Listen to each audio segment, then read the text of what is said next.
I've just hit the 1-year mark on my de-stashing journey, and I went from 50 skeins all the way down to 1. Today, I'm sharing with you all the numbers, the lessons learned, and the reason why. And the process may surprise you.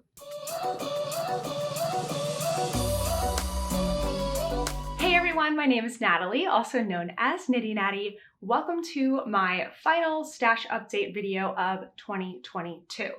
I started this process back in January of this year with a video where I proclaimed that I was going to eliminate my stash in 2022. That was like the goal. And I've been documenting the progress all throughout the year in my podcast episodes. I did a monthly update. You also may have seen my 6-month update. Anyway, I've been doing this for a while, and I will have all of the videos that are in one playlist linked down below. But just before you get into this video and you're like, oh my gosh, she has 1 skein of yarn, how did that happen? Please know that even though the specific journey to eliminate my stash started in 2022 and has been a 11-12 month process, I actually started destashing much longer ago, many years before, and I'm not going to recap all of that today, but you can see that entire journey in my yarn organization playlist. I think I have some like yarn stash tours as early as 2018 or 2019, I can't remember, but I had a lot more yarn and a lot of other things then, and my mindset has changed so much over these last few years. So, disclaimer, I do believe that stash is very personal and that having a yarn stash is not a bad thing. So the whole goal, I guess, for me is to find a way of stashing yarn that works best for me. And I think that you should find a way of stashing yarn that works best for you. So if you look at your stash, you're feeling overwhelmed, or you look at it and you're feeling underwhelmed, like either way, like you're like, oh, I don't really want to work with this stuff, or like, oh my gosh, I have so much stuff, I feel like I can't choose anything. Like, those are both things to explore and look at, and some of the videos I have in that yarn organization playlist may help you start to curate and find a way to stash that works best for you. No stash shaming here. I'm just here to share my journey this year. So that brings me to my first point, which is kind of the goal, and like, why did I choose this goal of eliminating stash in 2022? So the first part of it, and I have lots of notes here, so I'm gonna be looking down. The first part of it is kind of an experiment, and this experiment is ongoing because I felt like I needed to get to a point in my stash where I could clear everything out, totally free myself up from the feeling that I needed to work from stash. And my hope, and again, this is why this experiment is ongoing, my hope is that having no stash yarn will then free me up to be able to pick projects that I'm really interested in doing. And once I pick a project that I'm really interested in doing, I'll then be able to pick whatever yarn that is beautiful to me at the moment, that I'm interested in, that works well with that project, that's a color that I'm into at the moment, and I will then be able to start that project right away because I won't have the guilty feeling of having yarn in stash. And basically that I'll just be able to make more things that I am very excited about, that I am most likely to wear and to use and to enjoy, and just create more joy in my knitting in that way.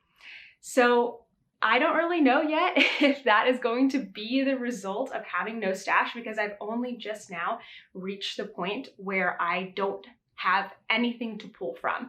I'm still completing whips with yarn that I bought, most of it I bought this year, but I'm still working on whips that I may not have picked the yarn exactly for that pattern. So starting in 2023, I'm going to be able to put this experiment to the test and see if it truly works for me. Who knows? I might get to a point where I say, you know what, this is not working, and I actually would like to keep some yarns in stash for XYZ purposes.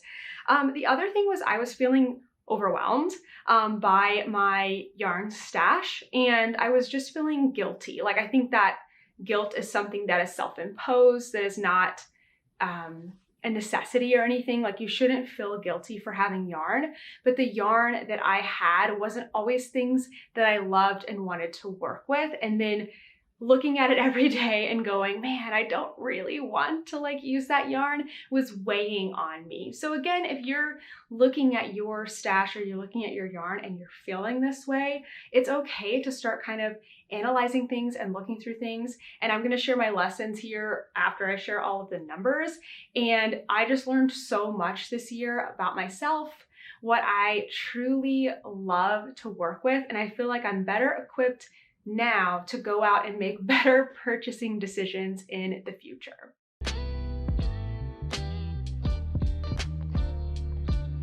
I'd like to share with you my numbers because I feel like it's really interesting to look back on, like, okay, we had a beginning, we had an end, but like, how did it get there? Was it a direct line? Was it up and down? And I was really surprised when I looked back over the whole year and saw how I was able to go from 50 skeins in stash down to 1. Your goal doesn't need to be eliminate your stash in order to, like, I think, get some use out of this process that I'm going to share.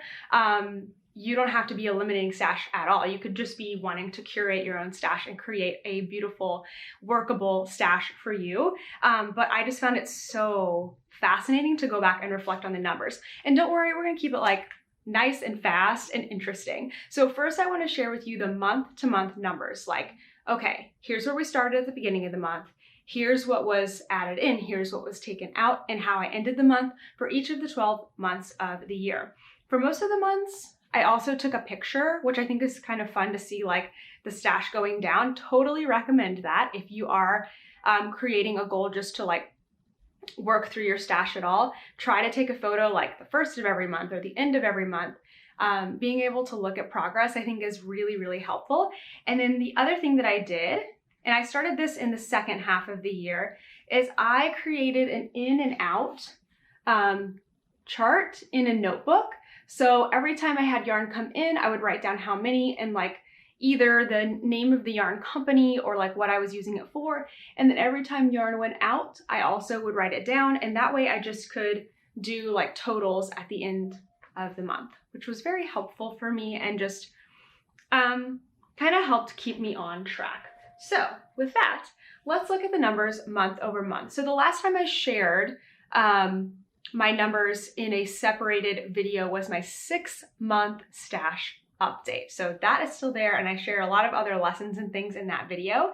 But let's go back to the beginning of the year, and I'm going to go through the first 6 months like super quickly since we've already done those. So in the beginning of 2022, in January, I had 50 skeins in stash. And for me, stash is just intact skeins, things that are not wound, they're not being used in projects. As soon as I started to use a yarn in a project, that actual ball of yarn and all of its friends, everything that I was going to use in the project, was then considered out of stash and in a whip. And then whenever I finished a project, if I had leftovers, those did not go back into stash. So for me, stash is only intact skeins that have not been used in a project. Okay, so 50 skeins at the start of January. After 6 months, so the last time I did an update, I was at 30 skeins of yarn, but it wasn't a direct line. In January, I eliminated, and I'm just gonna share the numbers like either plus or minus for the end of the month, not like everything that came in, everything that came out. So for January, I ended with -1, slow start. February, -4. March, -9. The first 3 months of the year, tracking down, right? Then in April, I was at +13. I went to a festival, so yeah. I don't know, that was when I went on the New Jersey yarn crawl. Yeah, so +13 for April. And then May, -18, and then June, -1. So even just those first few numbers, you can already tell that this is not a linear process, and my stash was going up and down throughout. So for the second 6 months of the year, since I haven't shared that yet, I'm gonna go a little bit more into detail.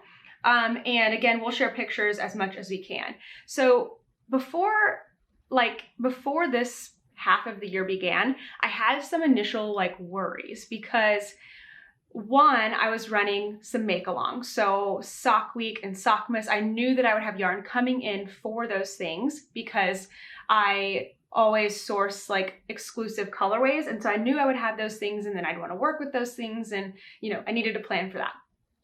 I also was going to 2 Yarny events, DFW Fiber Fest, and that was in September, and then Rhinebeck. So I'm like, okay, I'm going to these big shows and I'm trying to eliminate stash. Like, how does that work? And I had a lot of options. I could have not bought anything. I could have like bought a limited amount. I could have gotten rid of some yarn before I went and then bought some. I could have bought some and said it's for January.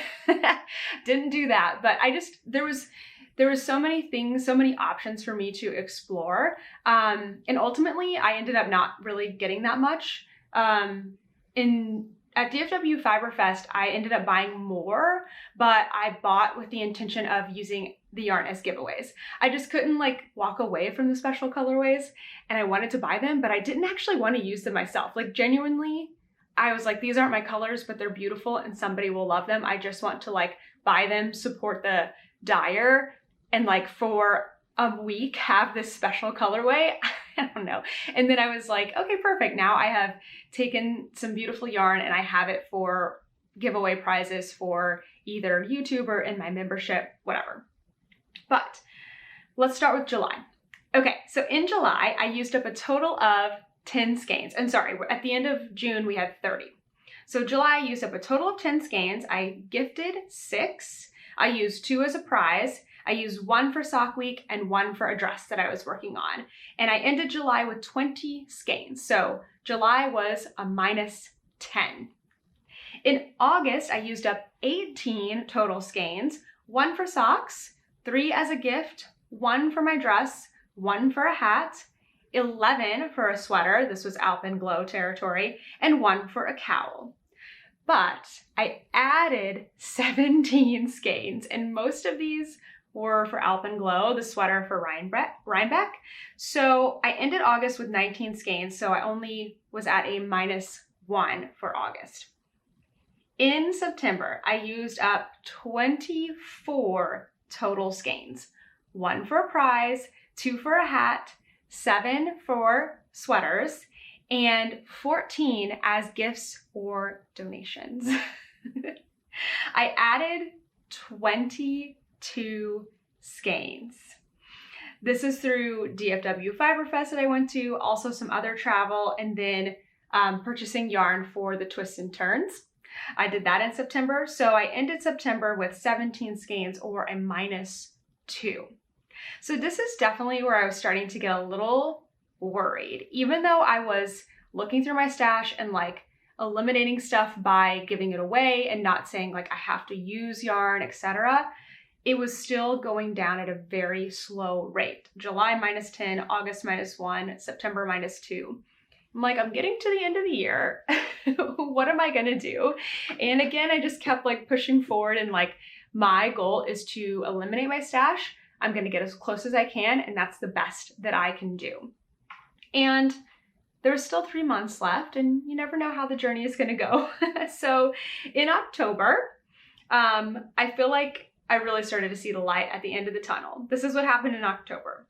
I used up 6 total skeins, 1 for a hat, 5 for a shawl, twists and turns, and then I added 2 at Rhinebeck. So that was kind of like a Rhinebeck wasn't as big as I thought it was going to be, not as big as Fiber Fest where I added a lot of yarn. So that was good. And I ended October with 13 skeins or -4.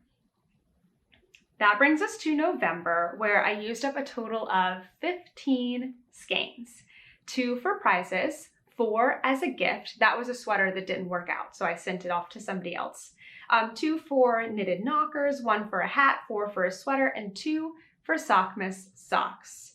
I added in 4 yarns, but this is where things started to change a little bit, because these yarns that I added in were for specific projects that I was starting almost immediately. So Sockmas and then my knitted knockers, which I bought and then started right away. So this is where I could see things really like taking a turn to like what I was hoping for, where I'm like purchasing and using almost immediately.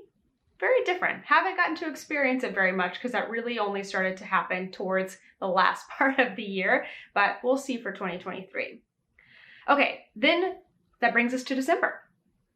And this month was tricky because in my head, I kept thinking like, yes, I'm giving myself a year to eliminate stash, but really I need to finish by the end of November because December is all about Advent and I want to be able to do my Advent projects and I want to clean the slate, clear the slate, be ready for Advent. And I also didn't know how to count my Advent stuff. I decided that the mini skeins were not going to be stash. Like this is just, Advent is not going to count. Like that's too tricky for me. So that is not stash. But then I also had full skeins for Advent.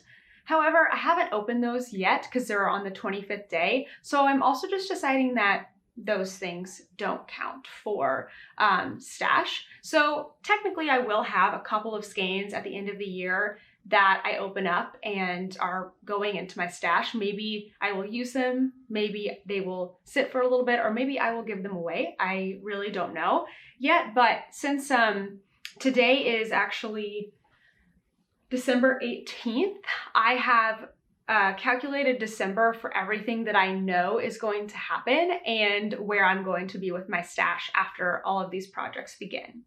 So, a little tricky for December, but I will or have used up 6 skeins. By the time you're seeing this, I will have done this. 6 skeins, 1 for a hat, 1 for socks, 1 as a gift, and that was already gifted, so that's actually done, and 3 for a sweater that I'm literally starting today. So yeah, that's all very true. And then I added 5 from some Advent yarn that was opened on December 1st, not at the end of Advent, and also for a sweater, which gives me, at the end of December, 1 skein remaining. Really for December, I was at a -1 overall with the adding and the taking away, but 1 skein.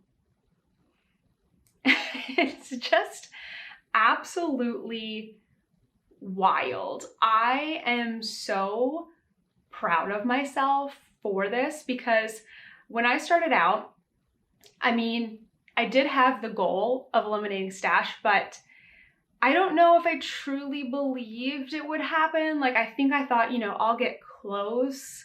Like, but I feel like this is something that I have, this goal is something that I have stuck with for maybe the longest I've stuck with a knitting goal ever. And so like, I'm so proud of myself for that. I'm like, yay, I want to celebrate.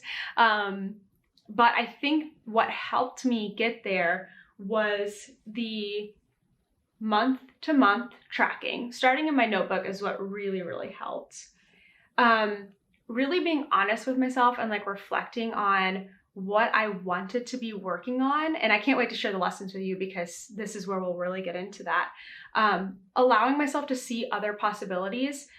I think before I thought I had the mindset that the only way to use up stash was to knit or crochet with it.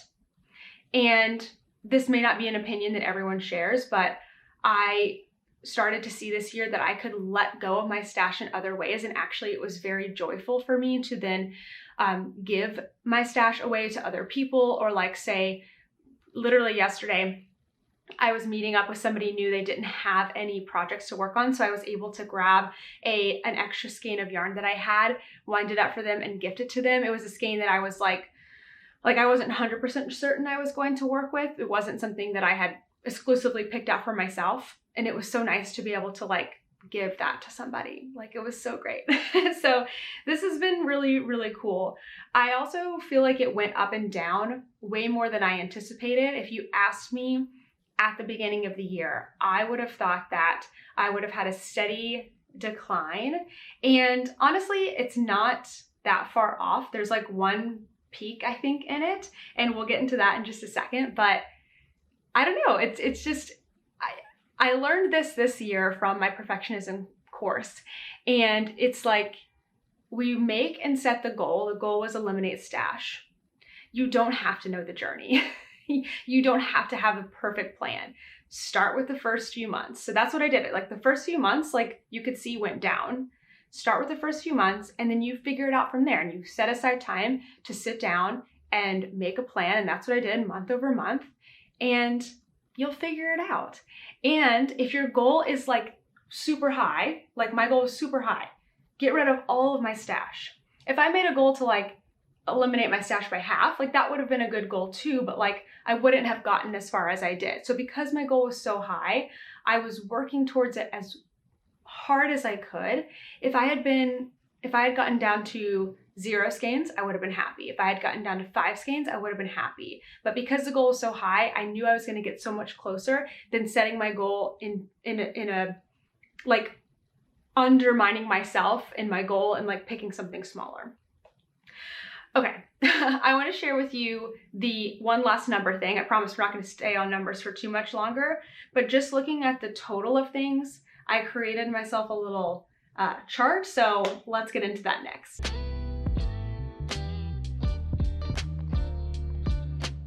So for all of you like Excel people out there, I know you're out there and you love Excel just like me, or Google spreadsheets is what I usually use. But I was kind of curious, like, okay, yeah, I see that I got from 50 skeins down to 1 skein, and I see that it went like up and down from there, but like how many skeins did I actually knit and crochet with? And how many skeins did I actually give away? But how many skeins actually came in? Like the 50 to 1 number doesn't tell me those things. So I created a nice little chart, and I'll probably have it linked. We'll definitely have it on the screen just so you can see it if you want to do something like this for yourself for the next year, or whatever you choose to do. Maybe you do a little 6-month sprint or something like that. I thought it would be fun to share. So at the start of the year, I had 50 skeins, and we keep saying that, but I made a column for each one. So throughout all of the months, how many skeins did I use in projects? And then I totaled that at the bottom. How many did I donate? How many did I add to stash? I did the plus minus, and then I did like what was the total in my stash, both numbers, which I've already shared today. So I thought it was kind of interesting looking at like the used in project numbers, because it started out kind of slow at the very beginning of the year with only one in January and 4 in February that I actually used skeins in projects. But then the whole rest of the year, while it does change a lot, I was kind of like averaging. I would say I didn't actually do an average, but I would say like 5 to 8 skeins. Like it kind of stays kind of similar. There's some months that jump out more than others. So I thought that was interesting. And then the donation prize category, in the first 3 months of the year, 4 months of the year, you can tell that I didn't even see that as an option. I did not give away any of my yarns. And it was through this process that I kind of was opened up to the idea of letting go of things, and it got easier and easier as I went. Again, I'm not saying this is what anyone else needs to do, but it was just interesting to see where like I didn't give away anything, and then all of a sudden like that's started to be a key element into eliminating stash. Because I was also adding to stash, which again, if we look at the beginning of the year, nothing was added. Like January through March was probably how I anticipated the whole year to go. Steadily working through stash, not giving anything away and not adding anything, but that's not how the rest of the year panned out. So let's look at these totals. So you would think I went from 50 to 1. I used 49 skeins this year. Not the case, because I was adding stuff in. In total, skeins used in projects this year is 82 skeins. Now I still have whips going on, so I'm not totally done yet, but 82 skeins of yarn I used this year. I think that is so wild to look at. I've definitely never looked at those numbers before. I always do a year in review on my projects, which is coming up at the beginning of the year, but never like how many, like what is your yardage? Like I feel like it's almost like the stash dash thing where you stash dash is an event, not my event, but it's in the summer where you like try to knit and crochet as many yards, I think it is, as possible. So this is so wild. 82 skeins of yarn I knit and crocheted with this year. Crazy, crazy. Of course, that doesn't account for everything that went out of my stash this year. I donated meaning like gave as a gift or gave to somebody else or gave as a prize, 46 skeins this year. That is almost how many skeins were in my stash at the beginning of the year. How much easier would it have been if I had just scooped up all 50 skeins in my stash and given them away and just started fresh? It would have been a lot easier, wouldn't it? Added to stash this year, I purchased or was given, because I do receive some like yarns, 79 skeins in stash this year. So I thought, let me make sure all of these numbers here make sense. So I pulled my calculator and let's just make sure that this all pans out correctly. So if I started the year with 50 skeins, right? And then I added 79, oh, hold on, 50 plus 79, that's 129 skeins. Okay, but then I donated 46, so we're gonna subtract 46. And then I used 82, so subtract 82, and that brings us to 1. It all checks out. I just think it's crazy, like looking at things this way. I was just flabbergasted, honestly, by the journey. Okay. Oh, sorry. One other thing I wanted to share, and then we'll stop talking about numbers. I keep saying that. But I was surprised to find out that actually there was only 1 month of the year where my total yarn and stash actually went up, and that was April when I went on the New Jersey yarn crawl. So that was the only month where I added so much to stash that it surpassed what I got rid of, and my stash went up. So this is what it looks like just in numbers from January to December. 49, the end of the month, so end of January, 49, 45, 36, back up to 49. I could have quit right there, I almost did. Then 31, 30, 20, 19, 17, 13, 2, and 1. So just, again, share those numbers to hopefully be an encouragement that it doesn't have to all be like a downhill journey as you're working to eliminate stash. It's okay to add some, to bring some in. It's okay to get rid of yarn in different ways than just knitting and crocheting it, especially if you know people that want to learn to knit and crochet. If you have a place to donate things, that can be an amazing thing to do. All right, enough with the numbers. Let's move on to lessons learned.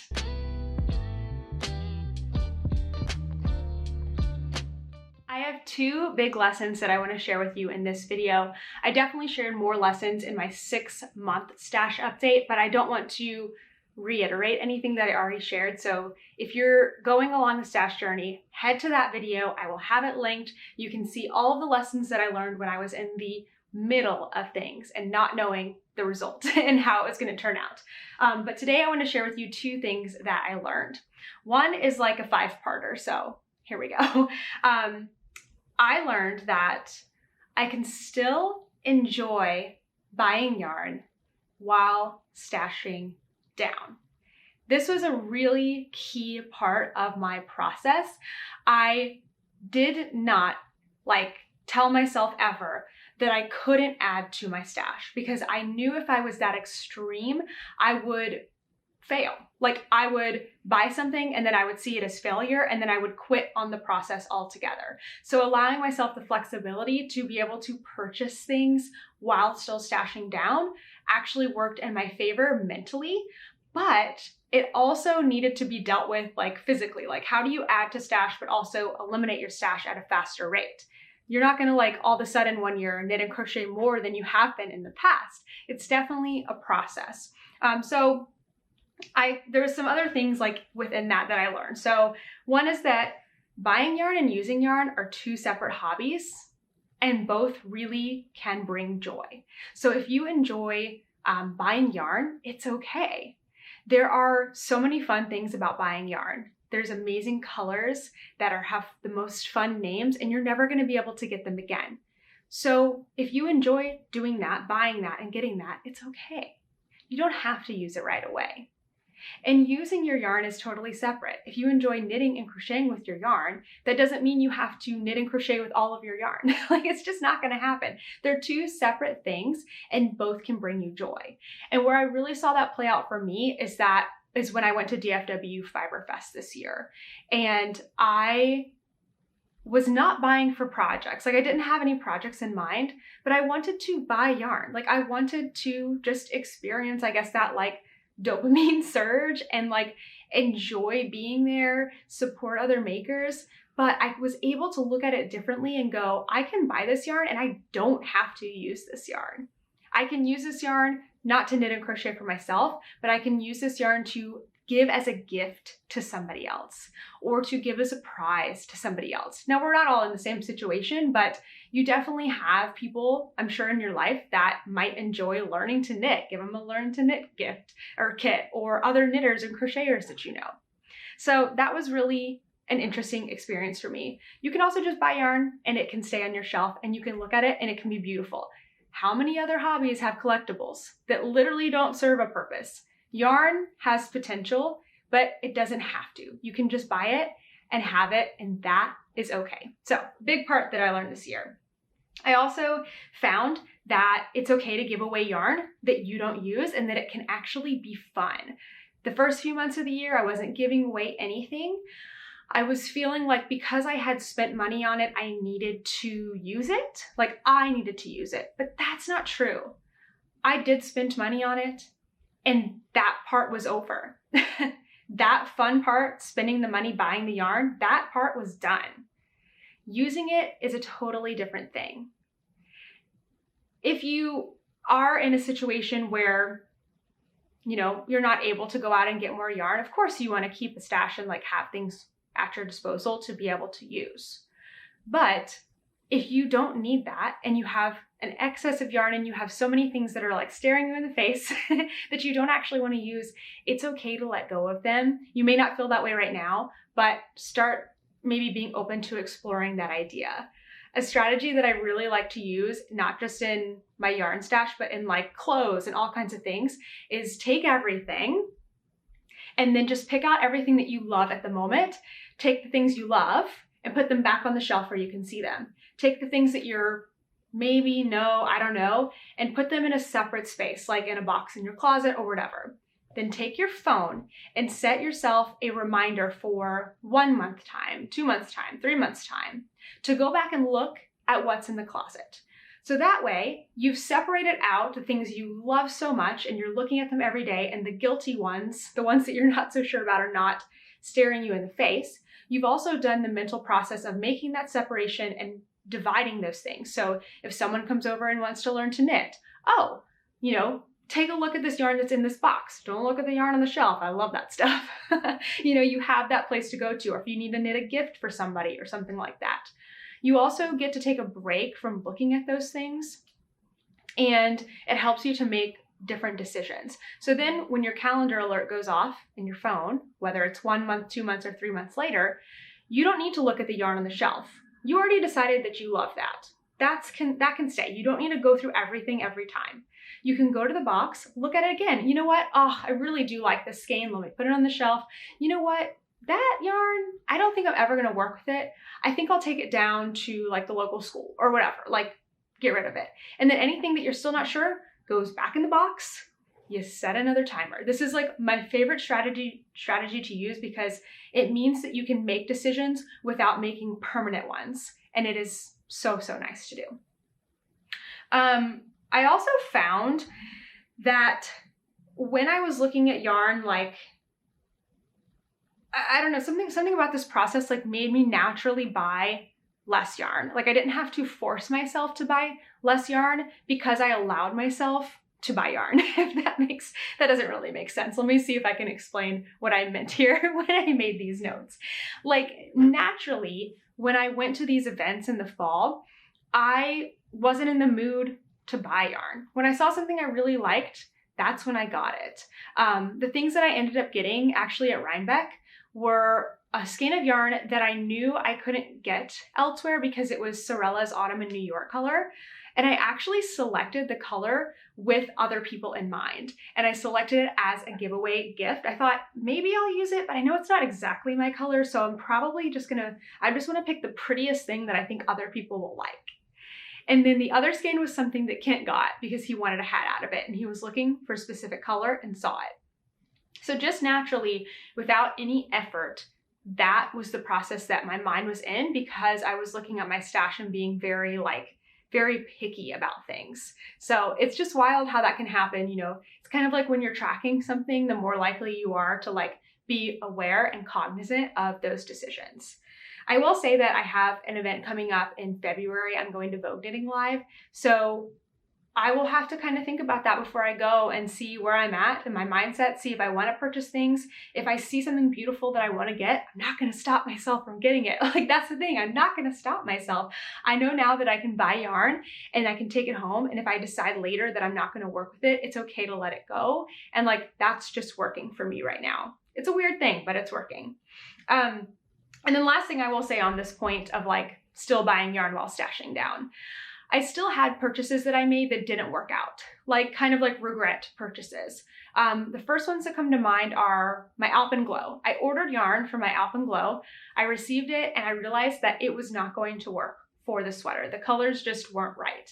So then I ended up buying more yarn and then I had a sweater's quantity left, what to do with. Well, I eventually figured that out. I ended up using some of it as a sweater for myself. I ended up using another bit of it to give away to somebody, and I figured it out. It was fine. And in the past, I think, meaning before this year, I would have really beaten myself up about, you bought this yarn for this sweater, you need to make it. And then I would have made a sweater that I didn't like and then not worn it. And it would have been purposeless. It would have just been frustrating the entire time.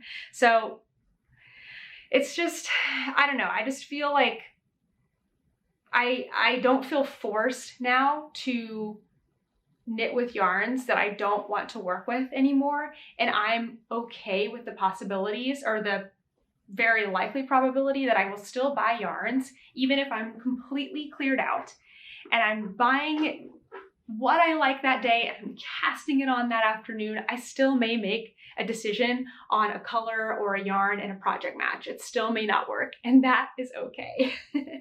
Okay, one last thing on lessons learned. I learned that stash strategizing can lead to better project planning. Something that I totally didn't expect this year is how much my projects would change. I think because of this stash elimination and this stash journey. Not something I planned literally at all. I didn't set out to go all right, this year I'm gonna learn what projects work for me the best and I'm gonna only work on one project at a time and blah, blah, blah. I mean, I'm not doing that right now, but I am finding that for me, it works a lot better if I have two projects on the needles. One as a main project and one as a side or portable project. And this is something that I haven't made it there exactly yet. I have more whips than this, but as far as what I'm focusing on right now, I don't have more than two. Okay, I'm about to add a third one today, but I'm still learning this lesson, okay? But I just found that because I was okay, looking at my stash every month and going, what am I going to work on from stash this month? And planning my projects that way. I then was focusing on my projects better. And then I was recognizing how I felt about my projects better. And then I was accepting that sometimes I didn't like a yarn or project and let that go better. And it just all kind of led to a different type of project planning. So now I take out my notebook at the end of a month, and on one side of the page, I have my stash. And on the other side of the page, I have my project plans. Here's December, actually. My in and my out for my yarn and my project plans. And again, I keep things workable and flexible. I'm not mad at myself if things don't go to plan, but every week I sit down and look oh, you know what? Last night I was oh, you know what? I really needed to swatch for the sweater that I want to start today. I need to make that a priority. I need to get the yarn wound. And so I did that. Or if I'm you know what, I don't really want to start that sweater, so I'm going to take that off my list, or I'm going to move it to the next week. And it's just made things so different for me this year. If you want to hear more about that, I also have a project planning video that I did earlier this year. I'm project planning a little bit differently now, and that's something that I do anticipate continuing to share throughout 2023.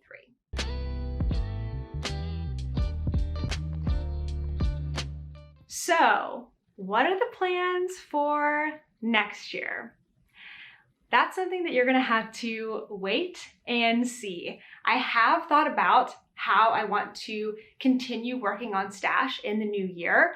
You may be like, Natalie, what? You only have one skein left. How are you gonna keep working on stash?